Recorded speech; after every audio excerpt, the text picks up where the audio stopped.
इस वीडियो में डिस्कस करेंगे मेरे बचपन के दिन पाठ, अभ्यास प्रश्नोत्तर, अतिरिक्त प्रश्नोत्तर और एमसीक्यू। आज हम कंप्लीट करेंगे चैप्टर को। तो फर्स्ट है, मैं उत्पन्न हुई तो मेरी बड़ी खातिर हुई और मुझे वह सब नहीं सहना पड़ा जो अन्य लड़कियों को सहना पड़ता है। इस कथन के आलोक में आप यह बताएं कि उस समय लड़कियों की दशा कैसी थी। तो बेटा कैसी थी कि भाई जब महादेवी वर्मा का जन्म हुआ तब लड़की को परिवार पर बोझ समझा जाता था। उस समय लड़की का पैदा होना बेटा परिवार पर बोझ माना जाता था। लड़की के पैदा होने पर परिवार के सदस्य दुखी होते थे। लड़कियों को ना शिक्षा दिलवाई जाती थी, उन्हें पराई मानकर आत्मीयता भी नहीं दिखाई जाती थी और उन्हें घर की चार दीवारी में रहकर यातनाएं सहनी पड़ती थी। और लड़कियों को बेटा समानता के अधिकार नहीं थे। बहुत से घर तो ऐसे थे जो लड़की को जन्म लेते ही परधाम भी भेज दिया करते थे। ठीक है, नेक्स्ट क्वेश्चन है, लड़कियों के जन्म के संबंध में आज कैसी परिस्थितियाँ। तो बेटा आज हमारा जमाना बदल चुका है। लड़के लड़कियों में किसी तरह का कोई भेदभाव नहीं किया जाता। समाज में लड़की और लड़के को समान शिक्षा दी जाती है, उन्हें नौकरियां भी मिलती हैं। लड़की को जन्म देने वाली माँ को भी बुरा नहीं समझा जाता है। फिर भी रूढ़िवादी परिवार लड़की के जन्म को अच्छा नहीं मानते।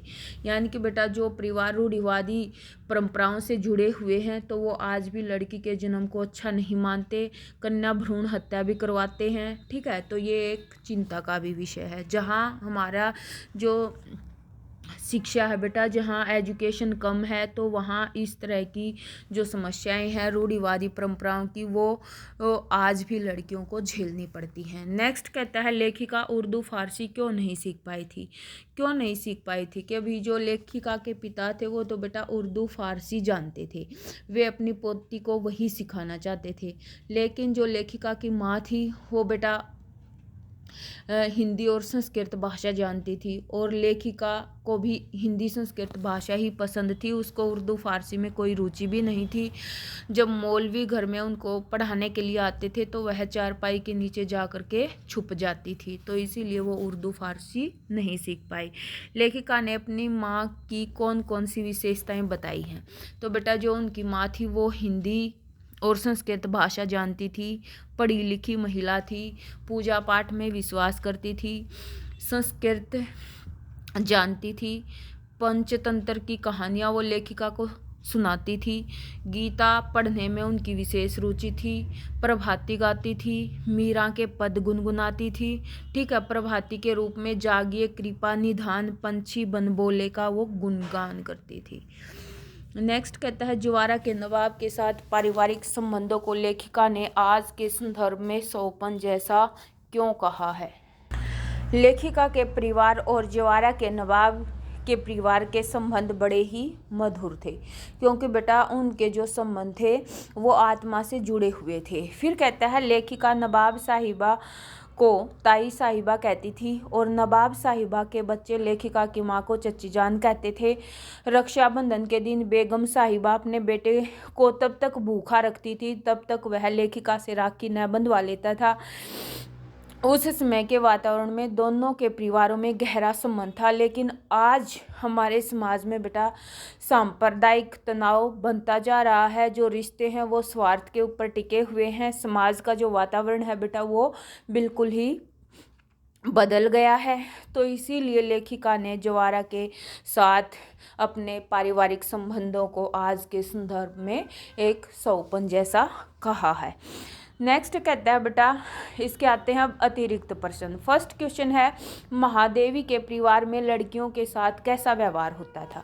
तो बेटा महादेवी वर्मा जो हमारी कवित्री है, लेखिका है, उसके परिवार में तो बेटा क्या था, 200 वर्ष के बाद जो महादेवी के परिवार में बेटा लड़की का जन्म हुआ था।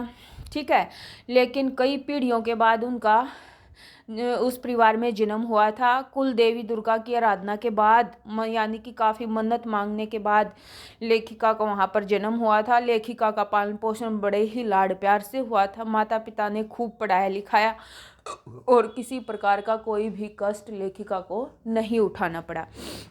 नेक्स्ट कहता है बेटा, लेखिका के परिवार में बाबा उर्दू फारसी के अच्छे लेखिका उर्दू फारसी क्यों नहीं सीख पाई थी? यो बेटा हमने क्वेश्चन कर लिया था डिस्कस। नेक्स्ट कहता है महादेवी वर्मा की माँ के व्यक्तित्व की विशेषताएं, ये भी हमने कर लिया था। नेक्स्ट कहता है बेगम साहिबा की चारित्रिक विशेषताएं बताइए भी। बेगम साहिबा बेटा जो नवाब साहिब थे उनकी पत्नी थी, तो बेटा वो क्या थी, मुसलमान होते हुए भी लेखिका महादेवी जी के परिवार से भावनात्मक रूप से जुड़ी हुई थी। वह एक मिलनसार महिला थी और खुले विचारों की थी। उन्होंने महादेवी के परिवार के साथ ऐसे संबंध जोड़ लिए थे जैसे वह उन्हीं के परिवार का हिस्सा हो, यानी कि बेटा वो मिलनसार प्रवृत्ति की महिला थी। नेक्स्ट हमारे आते हैं छोटे क्वेश्चन। फर्स्ट है मेरे बचपन के दिन पाठ की रचना किसने की है? तो बेटा महादेवी वर्मा ने। महादेवी वर्मा के परिवार में लगभग कितने वर्ष तक कोई लड़की नहीं हुई थी? तो बेटा 200 वर्षों तक। नेक्स्ट कहता है महादेवी वर्मा की कुल देवी कौन थी? तो बेटा वो दुर्गा आती है। महादेवी वर्मा की माँ कहाँ से आई थी? तो बेटा जबलपुर से। नेक्स्ट कहता है छात्रावास के हर कमरे में कितनी लड़कियां रहती थी? तो बेटा 4 लड़कियां थी। महादेवी वर्मा और सुभद्रा कुमारी चौहान की कविताएं किस पत्रिका में छपती थी? तो बेटा स्त्री दर्पण के नाम से आती थी। महादेवी वर्मा को कवि सम्मेलनों में लगभग कितने पदक प्राप्त हुए थे? तो बेटा 100। महादेवी वर्मा से चांदी का कटोरा किसने ले लिया था? तो महात्मा गांधी ने। मराठी लड़की जेबू निशा कहाँ से आकर महादेवी वर्मा के साथ रही थी? तो बेटा कोल्हापुर से। मनमोहन को नाम किसने दिया था? तो बेटा ताई साहिबा ने, यानी कि जो नवाब साहब थे उनकी पत्नी ने। मनमोहन लेखिका का भाई था। लेखिका की माँ ने सबसे पहले उन्हें क्या पढ़ना सिखाया था? तो बेटा पंचतंत्र। लेखिका को उर्दू फारसी सिखाने के लिए कौन आए थे? तो बेटा मौलवी नियुक्त किए गए थे। लेखिका की माँ किसके पद गाया करती थी? तो बेटा मीरा के। लेखिका के घर के पास कहाँ के नवाब रहते थे? तो बेटा जवारा के नवाब थे। नेक्स्ट कहता है लेखिका को कविता पाठ में क्या मिला था? तो बेटा चांदी का कटोरा मिला था। जेबू निशा कौन सी भाषा बोलती थी? तो बेटा वो मराठी भाषा बोलती थी। जम्मू और गोरखपुर यूनिवर्सिटी के वाइस चांसलर का क्या नाम था? तो बेटा मनमोहन वर्मा। तो ये हमारे चैप्टर के बेटा MCQ थे। उम्मीद करती हूँ आपको समझ में आ गए होंगे। तो कमेंट के माध्यम से प्रतिक्रिया जरूर दें। वीडियो को लाइक करें, अपने दोस्तों के साथ शेयर करें और चैनल को सब्सक्राइब करना ना भूलें। जय हिंद, जय भारत। धन्यवाद बेटा।